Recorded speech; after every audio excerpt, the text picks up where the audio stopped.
केंद्रीय गृह और सहकारिता मंत्री अमित शाह साइंस सिटी में विविध विकासलक्षी कार्यों उद्घाटन एटले के लोकार्पण करवाना छे। ऑक्सीजन पार्कनुं पण लोकार्पण कराव्युं छे। वृक्षारोपण पण करवामां आवशे। लोकार्पण कार्यक्रम पूर्ण कर्या बाद अमित शाह गोता गोधावी केनाल, भाड़ज, सरखेज अने बाळजमां वृक्षारोपण करशे।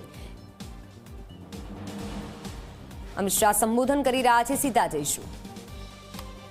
अहींया उपस्थित सौ भारतीय जनता पार्टीना कार्यकर्ताओं अने अमदावाद शहरना नागरिकोने मारा राम राम नमस्कार। मित्रों, आज हूँ अमदावाद शहर अने गांधीनगर लोकसभा क्षेत्रना सौ नागरिकोने हृदयपूर्वक प्रणाम करी अभिनंदन आपवा मांगु छुं। खाली गांधीनगर लोकसभा क्षेत्र में 1,25,00,000 वृक्षो आजना दिवस में रोपित करवानुं काम आपणा नगरजनोए कर्युं छे। मित्रों, अने अमदावाद शहर में 50 लाख वृक्षो वावानुं अभियान अमदावादनी त्रणेय लोकसभा में ए अलग थी। आ अभियान एक हरियारू आवरण, स्वच्छ हवा, स्वच्छ पानी अने गुणवत्तायुक्त पृथ्वी भूमि एनु संरक्षण करवानुं काम करवानुं छे। मित्रों, आज हूँ अहींया आव्यो छुं त्यारे थोड़ा समय पहला मैं आ विचार मूक्यो। कोईए हाय ना पाड़ी, कोईए नाय ना पाड़ी। हर्षभाई हता मीटिंग में, हा एटला माटे ना पाड़ी के बधाने लागतुं तुं आ थशे नहीं, अने ना एटला माटे ना पाड़ी के अमित शाह ने ना क्या पाड़वी, भाई छोड़ो, चूप रहो। परंतु बधा पाछळ पड्या। गुजरात सरकार, एना मुख्यमंत्री, उपमुख्यमंत्री, Ahmedabad municipal corporation, Bharatiya Janata party ना कार्यकर्ताओं अने जोत जोतामां आ 1.25 करोड़ वृक्षनु अभियान ए कोई नारो ना रहता जन अभियान बनी गयो। अने आजे 1,67,000 नागरिको पोतपोतानी कॉलोनी में पण वृक्ष वावाना छे। आजे जन प्रतिसाद छे। ए आपड़ा लोकप्रिय वडाप्रधान नरेंद्र मोदी साहेबे एक पेड़ मां के नाम एक नारो पूरा भारत ની અંદર હરિયાળું એક ગ્રીન કવર બનાવવા માટે આપ્યો અને પોતાની માની યાદમાં એક વૃક્ષ વાવીએ અને પોતાની ધરતી માની યાદમાં પણ એક વૃક્ષ વાવીએ। આ અભિયાન જોત જોતામાં એક આંદોलन બની ગયું।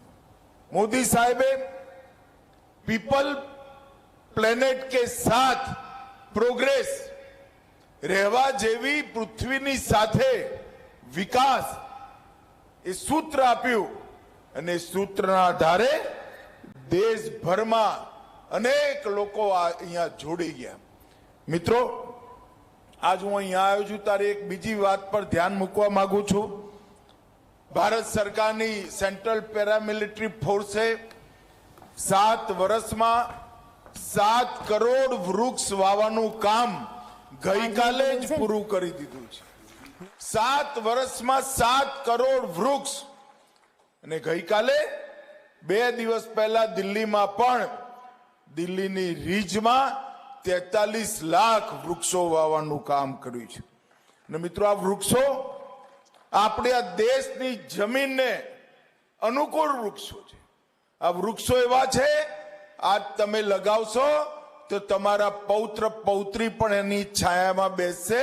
एके वृक्षनुं आयुष्य 100 वर्षथी ओछुं नथी। एवा वृक्षो आपणे सिलेक्ट कर्या छे।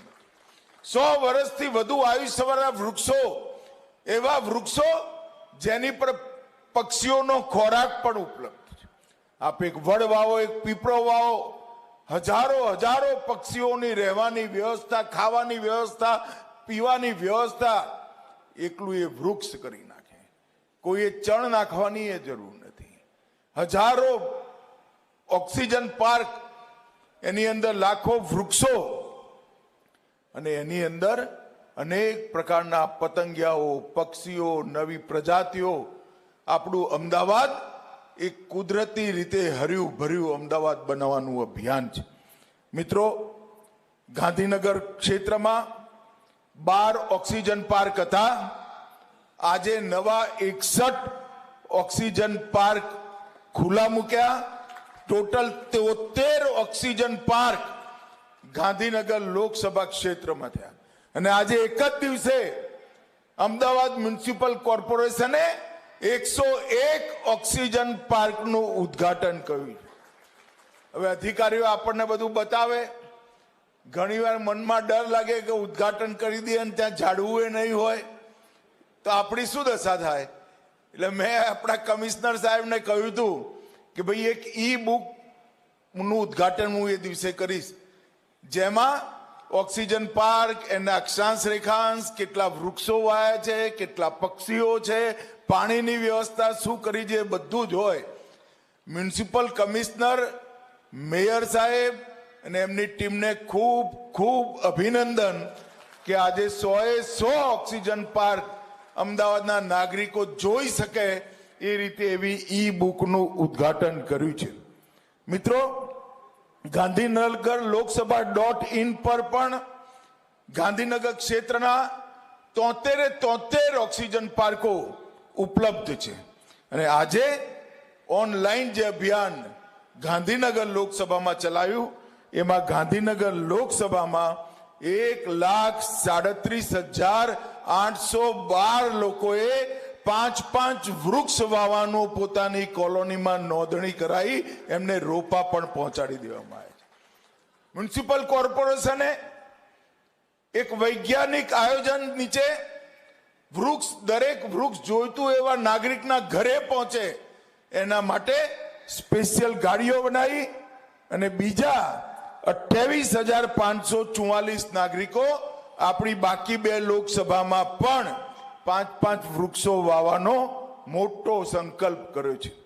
મિત્રો, કોઈ પણ અભિયાને સફળ થવું હોય, આપણા ગાંધીનગરે ગ્રીન થવું હોય, આપણા અમદાવાદ શહેરે ગ્રીન થવું હોય તો જન ભાગીદારી વગર ના થાય. અને આ જન ભાગીદારીનું અભિયાન, મને ચોક્કસ વિશ્વાસ છે કે આવનારા દિવસોમાં આપણા શહેરને, એના તાપમાનને બાકી બધા તાપમાન કરતા ઓછામાં ઓછું 5% તાપમાન ઓછું લઈ આવશે. આપણે સૌ જાણીએ છીએ, વધતા જતા વાહનોના ઉપયોગના કારણે, અનેક પ્રકારની ઔદ્યોગિકરણના કારણે કાર્બન ડાયોક્સાઇડ અને કાર્બન મોનોક્સાઇડનું ઉત્સર્જન વધ્યું. અને આ ઉત્સર્જન વધતા કાર્બન ડાયોક્સાઇડ, કાર્બન મોનોક્સાઇડ ઉપર ગયા અને ઓઝોનના પડને મોટા ગાબડા પડ્યા. મોટા ગાબડા એટલે 100 કિલોમીટરના ગાબડા અવકાશમાં ઓઝોનના સ્તરમાં પડ્યા છે. અને આ ગાબડાઓ આપણે સૌ જાણીએ છીએ કે સૂર્યનો પ્રકાશ સીધો પૃથ્વી પર આવે તો આપણે જીવી ના શકીએ, એટલી બધી ગરમી થઈ જાય. આ ઓઝોનનું પડ સૂર્યપ્રકાશને રોકવાનું કામ કરે છે. આ ઓઝોનનું પડ સૂર્યપ્રકાશને જીવવા લાયક બનાવવાનું કામ કરે છે. અને ઓઝોનના પડમાં એ જે ગાબડા પડ્યા છે, એ ગાબડા પૃથ્વીનું તાપમાન ઊંચું લઈ જાય છે, વરસાદ ઓછો કરાવે છે.